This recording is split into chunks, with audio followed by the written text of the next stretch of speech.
Hello and welcome back to another episode. If you want to do what with Dan and Julie, today is a little bit different. Episode 100. I can't quite believe we're here, but somehow we are. I know, it's crazy. It's gone quite quick, but it's been an absolute blast the whole way.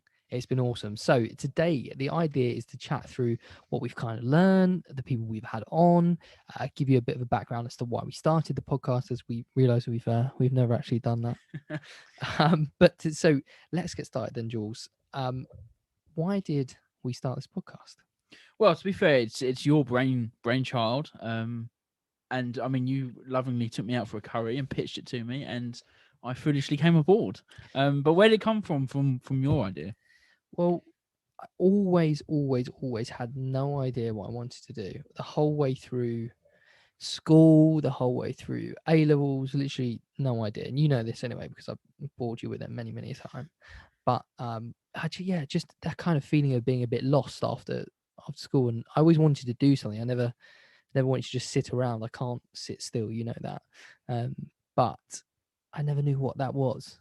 So I ended up going into the city for 5 years as an insurance broker, which like some of it was fun, not all of Yeah, it. of course. Yeah, Some of it was really good fun. that's an experience in itself. To not many people can say, yeah, they worked up in the city as an insurance broker as well. During how old are you? 18 when you started that? Yeah, 18. Yeah, so I was young, but I just very quickly realised it wasn't for me.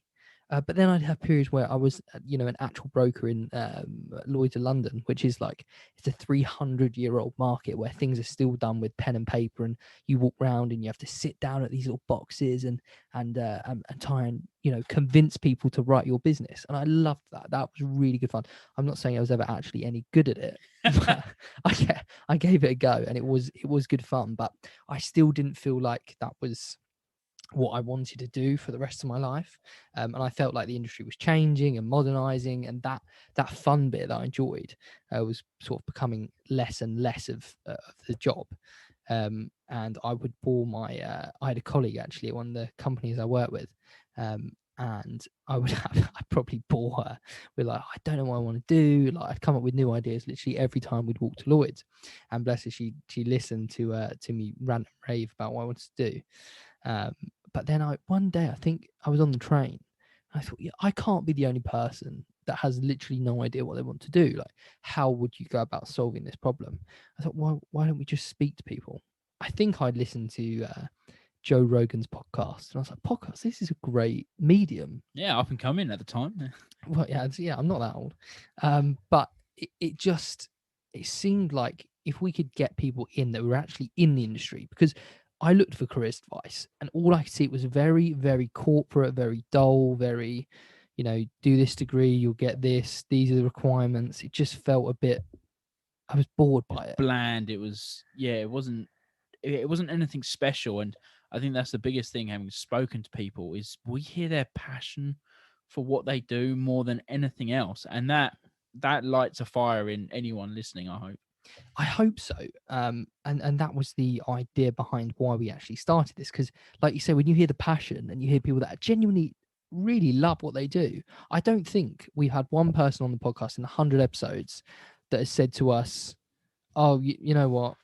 I kind of do it because it pays well," or I just No, do it. exactly. They genuinely love what they do, and that's all I want. So yeah, that was how it started. Then I thought, I can't just sit here and talk to people on my own, so I need a co-host. So I plied you with alcohol and bought you a curry, and you said yes to coming on board, right? Yeah, absolutely. I remember the curry, so it wasn't that much alcohol. But no, I mean, like Dan said, he's bored me with many pitches. Actually, not to me.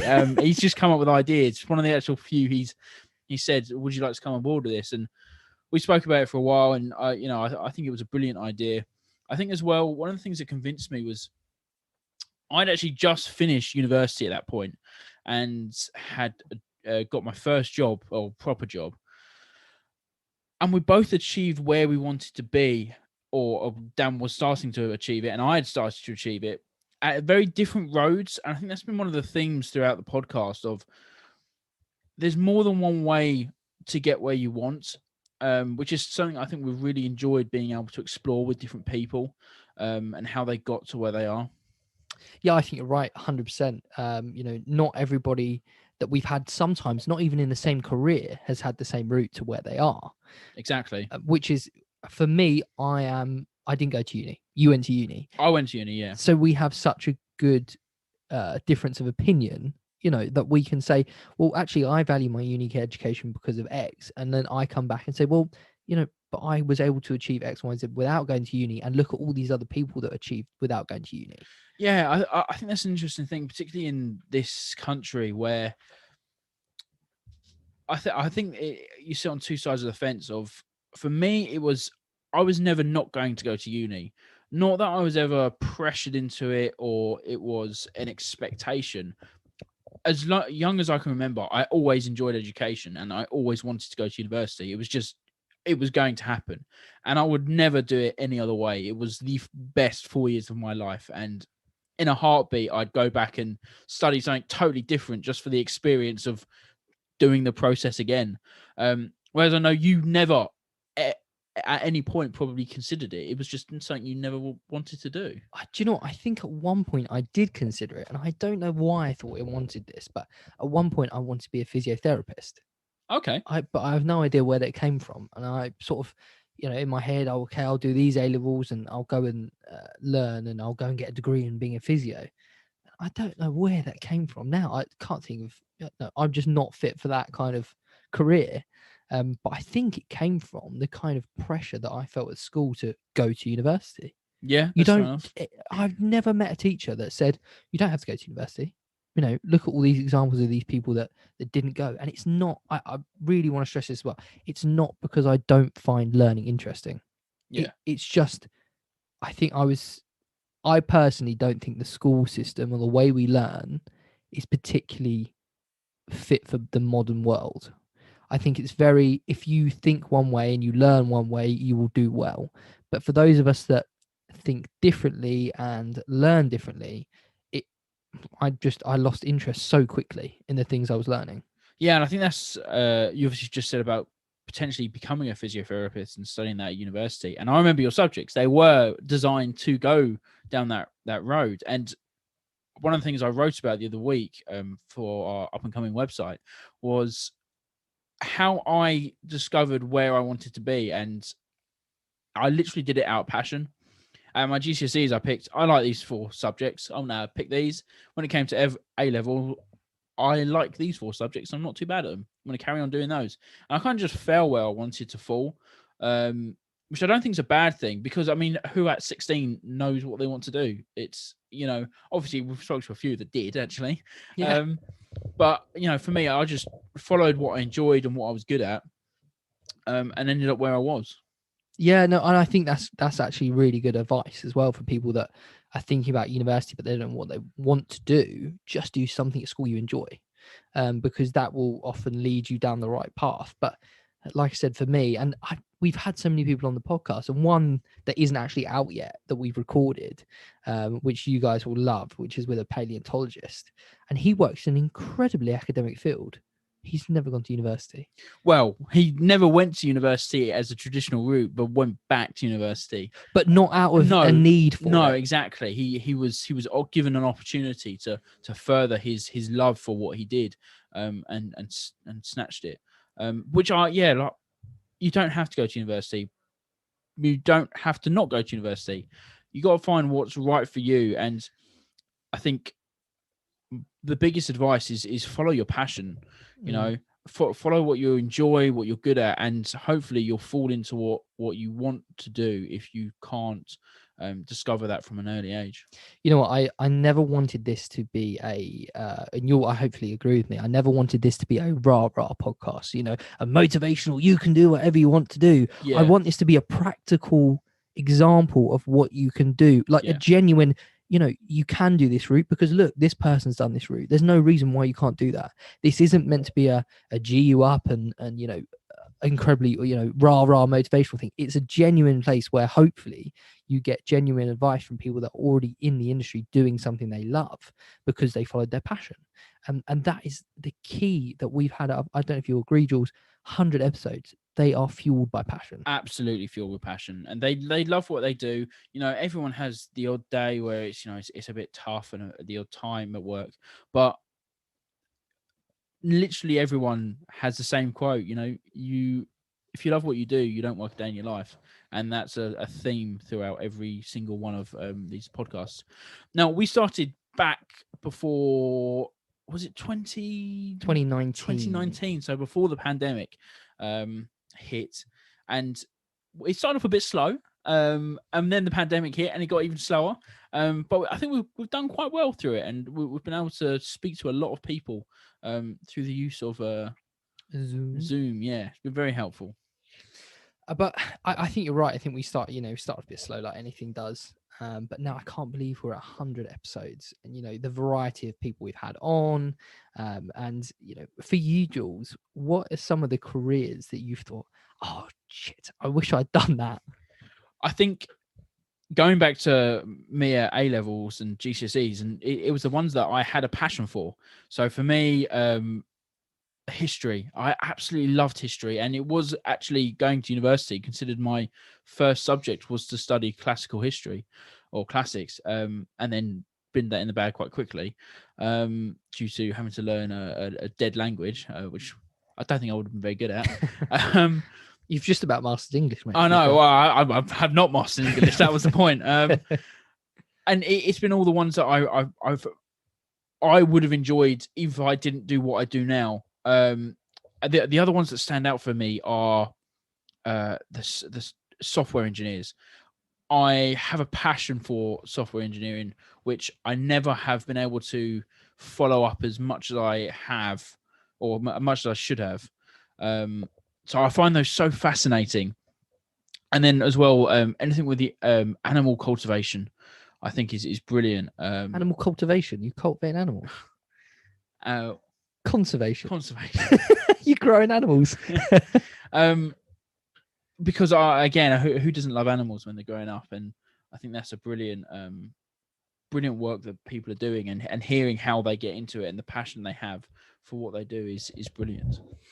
Yeah, no, I'd agree. I think for me, and we're both history buffs. Yeah, we both studied classics at school, and both really, really love it. And when they come on, some of the episodes are like, I think the Egyptologist is like our longest episode. Yeah. It's like an hour and a half or something. But I'm fascinated by it, and the fact that these people have made such amazing careers out of it is brilliant, and quite inspirational as well. But for me, some of the other ones that are really cool are the entrepreneurs. So we had Giles, who is the co-founder of Braymont Watches, and the story of how it started, everything was brilliant. And that was also one of the first people I'd ever asked to come on the podcast. I was thinking, I'll send the message, maybe they'll reply. And Giles came literally straight back to me. I was down the pub, and no way, Braymont are going to come on. That is amazing. And the story, and if you haven't listened to that episode, it's well worth a listen. It's a pretty cool story.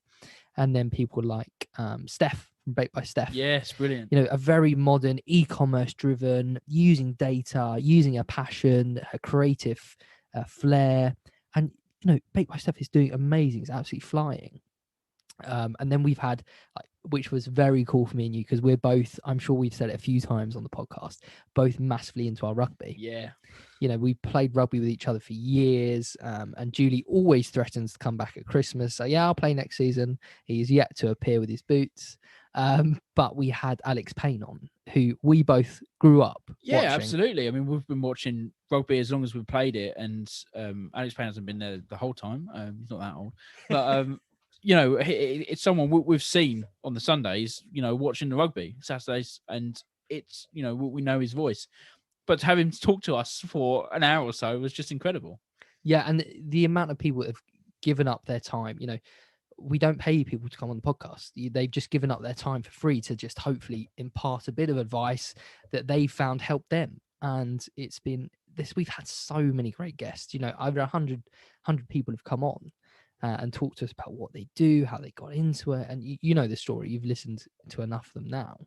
And, it's just, I often will turn to Julie after we've recorded it and go, I'm going to do that. Yeah, I mean, I think we both have a different point. We sort of sit there and be like, Why did we not go down that route? That would have been brilliant. Yeah, I mean, we had an antique jeweler on, and I found him so interesting because when I was a broker in the city, I specialised in fine art and jewellery, and he was funnily enough talking about some competitors that he'd placed his business with and things, and it was just so interesting.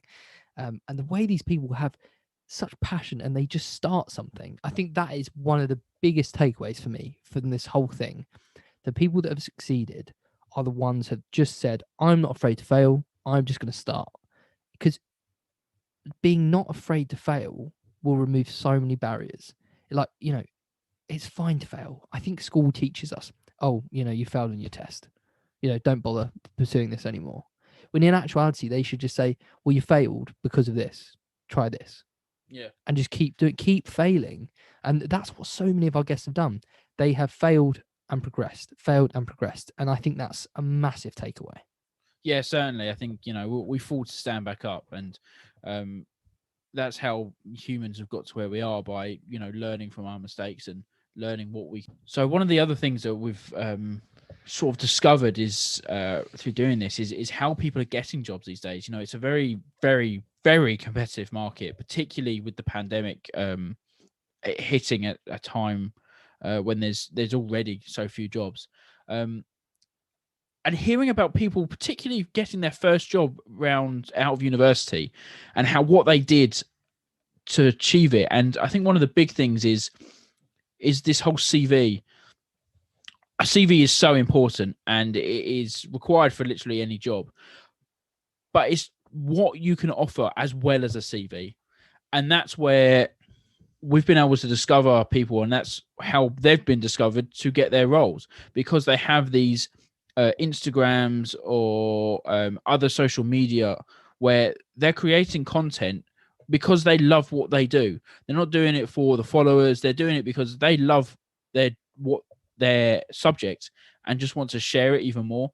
And that has enabled them to get to where they are. I think that's something that we're seeing more and more of. 100%. I couldn't agree. And I think that actually kind of links with the university thing and school, going to university or not, because we've had people on who have got amazing jobs just off the back of putting themselves out there, creating Certainly. content in something they're interested in and being able to show that. Because let's face it, companies will literally receive, we've had recruiters on, companies receive thousands of applicants for jobs. Yeah. Every single job, literally thousands of applicants. And you all put a CV in, which is a piece of paper which details you. How do you stand out in that? It's so difficult. Whereas if you have something that you can offer, you can showcase a skill set. Say we've had videographers on. If you can create a short film or something, or if you're in marketing and you can create a marketing strategy that you've shown works on your Instagram, that's way more valuable than a CV. Yeah, well, I think it's something you have to or need to start adding additional. It's almost like a development of the cover letter. I feel like people started putting cover letters on to add something extra, but bin the cover letter and get an Instagram or a YouTube channel saying, you do this as a hobby because you just love it so much. Yeah, and companies want to see passion. They don't want to hire people. Let's face it, if you're an employer, who do you want? Somebody who knows what they're doing, or shows a passion for wanting to learn how to do that job and already is making steps towards that, or somebody who's got, a nice CV. Because I think the other competitive thing is when you've come out of university and you apply for those jobs, everyone probably has a degree applying for those jobs. You have to stand above and beyond everyone else, and showing both your personality as well as your passion, I think is one of the biggest things you can do to stand out in a job seeking process. And I think the other thing we talked about a lot is the whole experience. You need experience to get a job, but you need a job to get experience. That old catch-22. Yeah, and we've talked about this a lot with a lot of different people, and they've said this exact thing to us. If you want experience, you need to be able to showcase and stand out above other people. So by building these social platforms, or if you're into software development, there's I think called GitHub, I believe. GitHub. Yeah, I think it's something GitHub, like that. yeah, something like that.